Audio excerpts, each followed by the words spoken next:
We got a situation here. I had an inspector over here the other day, and he said that he smelled urine while he was up in the attic. Now, I haven't pissed in the attic for a while now, so we're assuming that it's some sort of rodent. We didn't see any droppings or any actual rats. However, if they're up there, there's a chance they might be, returning in the near future. So I figured this would be a good opportunity for us to demonstrate the second tip that we provided in our moving out video, and that's handle it.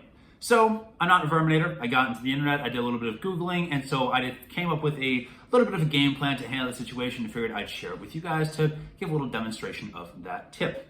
The first thing that we need to do is if there's any rats, we need to catch them. So went to the store, got a trap, could have gone cheaper, didn't.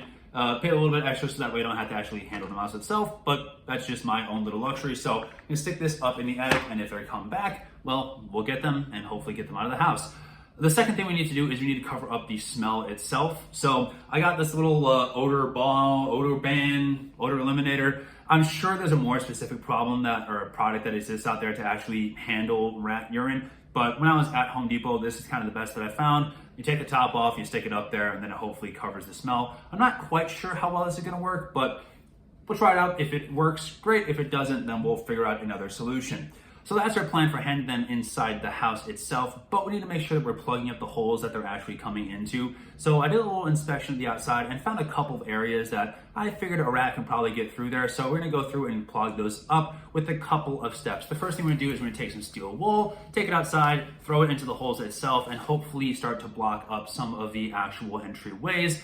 The second thing that we're going to do though is we're gonna take this stuff called Great Stuff, and we're going to spray it on top of the holes. Great Stuff is pretty fantastic. Some might say it's pretty great.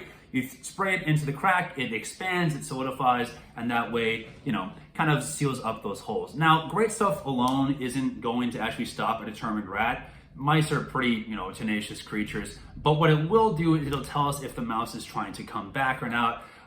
So it's our little method of seeing, are they actually trying to get into the house? Are they trying to get out, etc. So that's kind of our plan. And finally, because it's on the outside of the home, I don't want it to be a super eyesore. That Great Stuff expands and it's kind of like a lumpy mess. So I got a little putty knife here so that way when we're done with it, we'll scrape it all down and then we'll be ready to rock and roll. So without further ado, let's go handle it.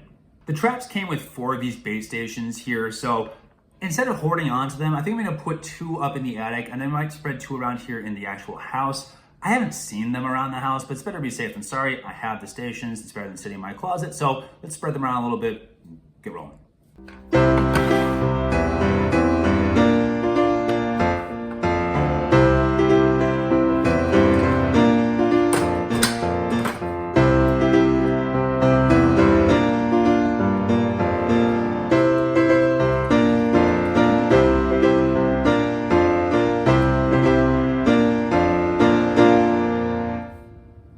Well, we set the trap, so that should handle the mice that are existing in here. Now let's go cover the smell to help stop them from coming back, and call it a day for the interior.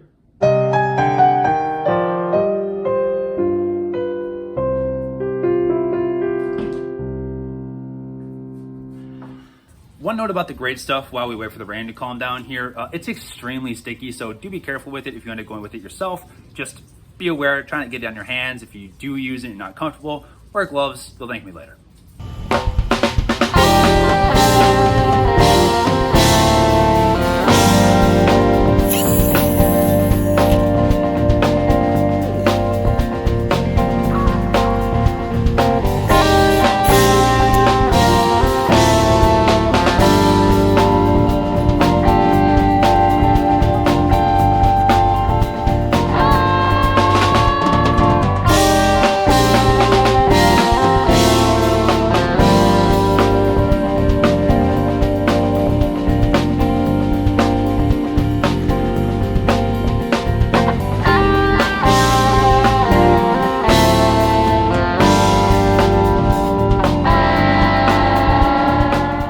And just like that, we're done.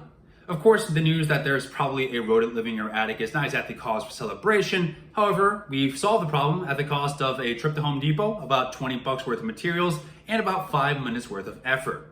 Now, this isn't a permanent solution. Of course, I live in a city, there's always going to be mice. However, by taking these preventative measures, I've saved myself like $200 buying a verminator in about 2 years when it becomes an issue. This is just one tiny example of the difficulties that you will encounter being an adult. At the end of the day, handle it. It's not as hard as I think it is. So hopefully this was a good demonstration of tip number 2. If you have any questions, comments, complaints, concerns, conundrums, leave them down in the comments below. I'll get back to you as soon as possible, but hope you have a fantastic day. Take care.